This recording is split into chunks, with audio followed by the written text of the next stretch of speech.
కుటుంబానికి 2 లక్షలు. ఇప్పుడు ఒక కుటుంబంలో తండ్రి ఉన్నాడు, కొడుకున్నాడు, ఒకే ఫ్యామిలీలో ఉంటున్నారు. సో అట్లాంటి వాళ్ళకి ఇద్దరికి వర్తించదట పథకం.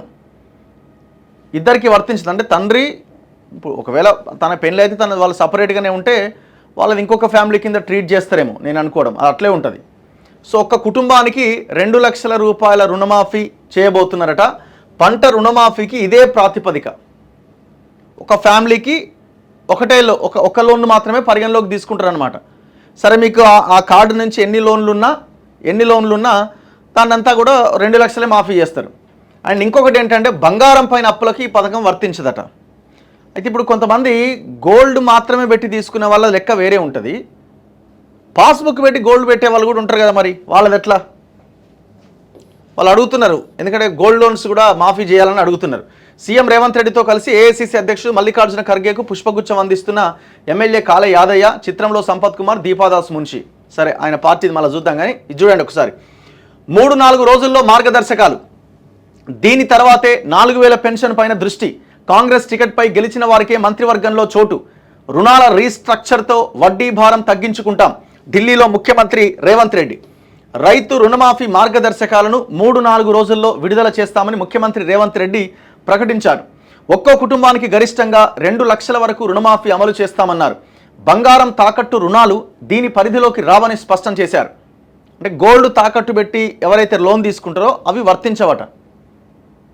రాష్ట్ర స్థాయి బ్యాంకర్ల కమిటీ మార్గదర్శకాల ప్రకారం తీసుకున్న పంట రుణాలు మాత్రమే మాఫీ అవుతాయన్నారు. ఇప్పుడు 3 రకాల లోన్లు ఉంటాయండి.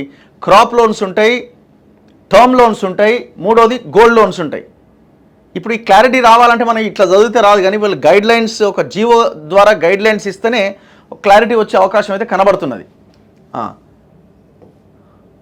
మంత్రివర్గ విస్తరణ, పీసీసీ అధ్యక్షుడి నియామకం పైన పార్టీ పెద్దలతో చర్చించడానికి గత 5 రోజులుగా ఢిల్లీలో ఉన్న సీఎం శుక్రవారం తన అధికారిక నివాసంలో మీడియా ప్రతినిధులతో మాట్లాడారు. వారి ప్రశ్నలకు సమాధానం ఇచ్చారు.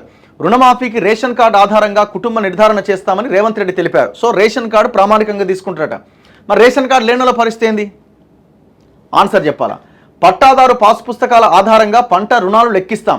ఒక కుటుంబంలో 3-4 రుణాలు కలిపి ఎంత ఎక్కువగా ఉన్నా గరిష్టంగా 2 లక్షల వరకే మాఫీ వర్తిస్తుంది. 2 లక్షల మేర తీసుకున్న రుణాలు 6 నుంచి 7,000 కోట్లు ఉండొచ్చని ఆయన అంచనాగా చెప్పిరట.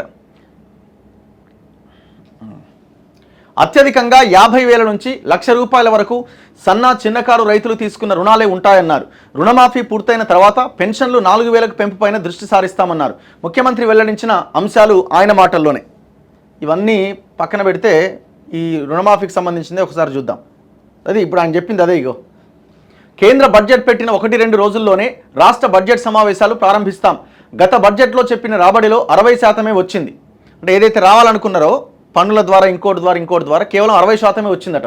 40% కాగితాలకే పరిమితమైంది. ఇలా అబద్ధాలు చెప్పడం వల్ల ప్రయోజనం ఉండదు. అందుకే వాస్తవ అంచనాలతో బడ్జెట్ రూపొందించాలని స్పష్టమైన ఆదేశాలు ఇచ్చాం. రాష్ట్ర రుణాలు రీస్ట్రక్చర్ చేసేందుకు ప్రయత్నిస్తున్నాం. అంటే తీసుకున్న అప్పులు. దీనిపై ఇదివరకే కేంద్ర ఆర్థిక మంత్రి నిర్మలా సీతారామన్తో మాట్లాడాం. ఎన్నికలు రావడంతో ఆ చర్చలు ఆగిపోయినాయి. ఇప్పుడు మళ్ళీ మొదలు పెట్టాల్సి ఉన్నది. తక్కువ వడ్డీకి కొత్త అప్పులు తీసుకొని ఎక్కువ వడ్డీకి తెచ్చిన రుణాలు చెల్లించాలి అనుకుంటున్నాం. ప్రస్తుతం రాష్ట్రానికి 7 లక్షల కోట్ల అప్పున్నది. పెండింగ్ బిల్లులు 1,00,000 కోట్లు ఉన్నాయి. అప్పులపైన 1% వడ్డీ భారం తగ్గినా ఏడాదికి 7,000 కోట్ల ఆదా ఇద్దట. 1% తగ్గిన. రాష్ట్రం ఏర్పడిన 2014లో రుణాల చెల్లింపు మొత్తం ఏడాదికి 6,500 కోట్లుంటే ఇప్పుడు నెలకు 7,000 కోట్లు చెల్లించాల్సి వస్తున్నదట.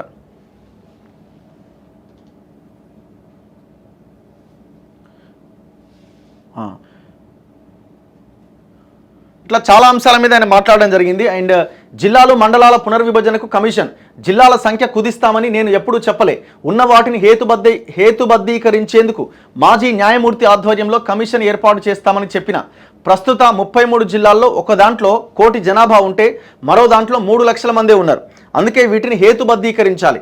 మండలాలు కూడా ఎన్టీఆర్ హయాంలో ఏర్పాటు చేశారు. ఆ తర్వాత కొత్తగా వచ్చిన వాటన్నింటినీ తాత్కాలిక ప్రాతిపదికగానే ఏర్పాటు చేశారు తప్ప ప్రస్తుత జనాభా అభివృద్ధి అవసరాల ప్రాతిపదికన చేయలే.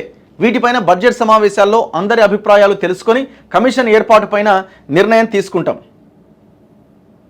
అండ్ దాంతోపాటు ఈ రైతు బంధు, రైతు భరోసా మీద, రైతు భరోసా పథకం విధి విధానాలపై నియమించిన మంత్రివర్గ ఉపసంఘం చేసే సిఫార్సులపైన అసెంబ్లీలో చర్చించి నిర్ణయం తీసుకుంటాం.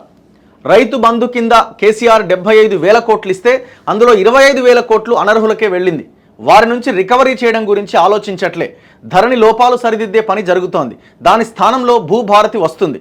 మహిళలకు ఉచిత బస్సు పథకానికి ప్రభుత్వం ప్రతి నెల 350 కోట్లు చెల్లిస్తున్నందున ఆర్టీసీకి ఆదాయం పెరిగి నష్టాలు లేని స్థితికి చేరింది. త్వరలో లాభాల్లోకి వస్తుంది. ఆక్యుపెన్సీ 80% పెరిగింది. ఉచిత బస్సు సౌకర్యం వల్ల చాలామంది మహిళలు పుణ్యక్షేత్రాలకు వెళ్తుండడంతో ఆలయాల ఆదాయం కూడా పెరిగింది.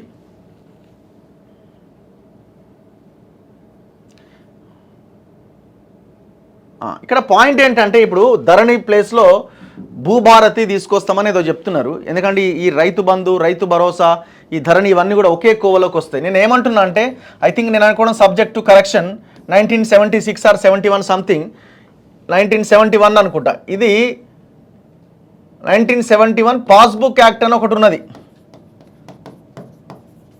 ఇందులో సెక్షన్ 26 ఉన్నది. ఈ సెక్షన్ 26ని కేసీఆర్ అనే దుర్మార్గుడు రద్దు చేసిండు టోటల్గా. ఇది రద్దు చేయడం వల్ల అనుభవదారుడి కాలం పోయింది, కౌలుకు తీసుకున్న రైతులను గుర్తించడం పోయింది.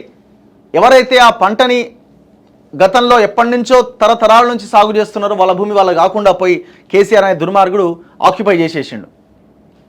సో మీరు భూభారతి అని తీసుకొస్తామంటారు కదా, ఈ భూభారతిలో ఈ సెక్షన్ 26ని రీఇన్స్టాల్ చేస్తారా? ఫస్ట్ రేవంత్ రెడ్డి గారు సమాధానం చెప్పాలి. ఇది మీరు రీఇన్స్టాల్ చేసినప్పుడే మీరు అన్నారు కదా ధరణిని తొక్కేస్తాం, బంగాళాఖాతంలో కలిపేస్తాం.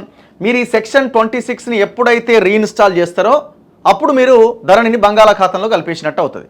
ఇది చేయాలి ఫస్ట్.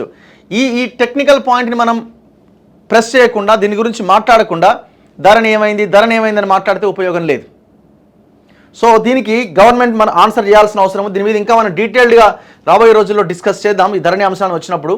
మొత్తానికైతే రుణమాఫీ విషయంలో కొన్ని గైడ్ లైన్స్ అయితే కనబడతా ఉన్నాయి.